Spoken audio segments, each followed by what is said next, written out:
It's impossible to have 100 wrestlers under contract and keep them all happy under any circumstances. It's even harder because the most talented wrestlers are often used in the middle, and the top slots are locked up by people who have the name power and connections, and there's little upward mobility unless one of the stars brings you up to their level, as Hall, Nash, and Savage did with Page, and Page is now doing with Raven and perhaps Benoit.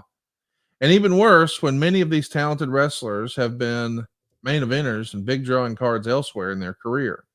After being kept off TV for a few weeks with the idea he was going to be brought back with a major angle, Ric Flair returned, proving he may not be the best worker in the business, but he's still the only one with the key to having a good match with Lex Luger on February 12th in Oklahoma City. So lots written here about guys just being unhappy, and maybe there's too much talent and too many people on the roster.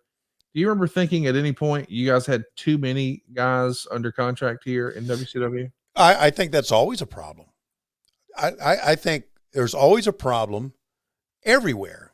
WWE has it. We have it in AEW. We had it back in WCW. There's always talk about there are guys, there are girls that just, especially back then, guys that'll show up, they just go to catering.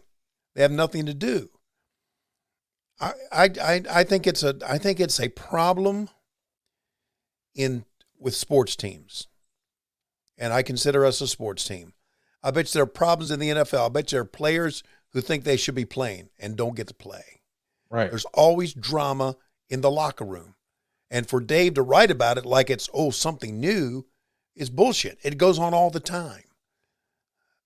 And therefore, I don't think it's as big an issue as Dave made it out to be. It's only a big issue because who's ever stooging off to Dave is the unhappy person.